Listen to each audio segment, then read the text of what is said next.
কোর্টের রায়ে ফিরে পাওয়া চাষের জমি ঘিরতে গিয়ে আবারও বাধার মুখে কৃষক।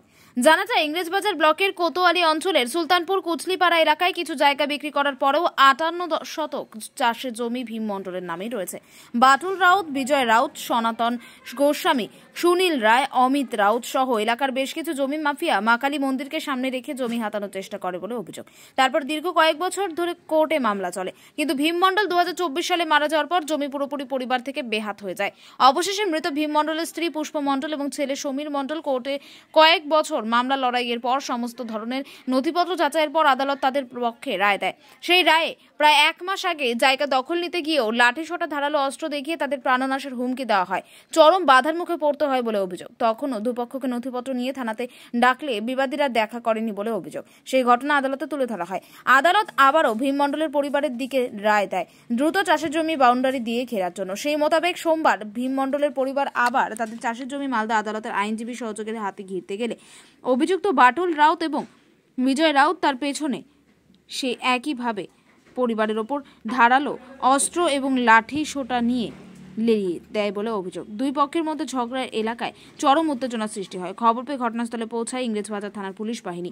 পরিস্থিতি নিয়ন্ত্রণে এনে উভয় পক্ষকে নতুন বছরের জানুয়ারি মাসের ২ তারিখে উপযুক্ত নথিপত্র দিয়ে থানায় দেখাতে গেলে এবং নথিপত্র উপযুক্ত থাকবে যাচাই করে প্রশাসন তার পক্ষে সমস্ত রকম সহযোগিতার আশ্বাস দেন। ঘটনাটা হচ্ছে, আমরা মাননীয় সিভিল জাজ সিনিয়র ডিভিশন ফার্স্ট কোর্ট মামলাতে আমার মক্কেল সমীর মণ্ডল ও পুষ্প মণ্ডল একটা হচ্ছে মামলা ফাইল করেছিল। ওনাদের ৫৮ শতক জমি, যে জমিটা আপনার বেহাত হয়ে যায়, লার্নেড কোর্ট আমাদের অর্ডার দিয়েছে যে ওই জায়গাটা আমরা পাঁচিল দিয়ে ঘিরে নিব এবং ওই জায়গাটাতে ইনজাংশন আছে আপ টু ১৭/১/২০২৫ পর্যন্ত। তো আজকে আমরা যখন আমার মক্কেলকে নিয়ে ঘিরতে আসলাম, তখন বিরোধীরা বাধা দিল। বিরোধীরা না এসে বিরোধীদের বাড়ির মহিলাদেরকে সামনে হচ্ছে ভিড়ে দিচ্ছে, তারা আসছে না।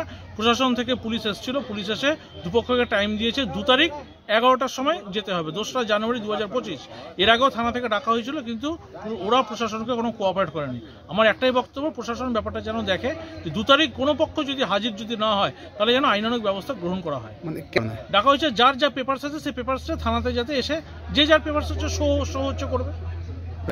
এই জমিটা হচ্ছে দীর্ঘ আপনার ভীম মণ্ডল এই জমিটা হচ্ছে কিনেছিল এবং ভীম মণ্ডলের নামে রেকর্ডও আছে ৫৮ শতক। ওই ৫৮ শতক জমিটাই আমরা হচ্ছে এখানে ঘিরতে এসেছি। কোর্টের রায়। আপনার নাম পরিচয়? আমার নাম advocate Rajeev Das, Malda bar association.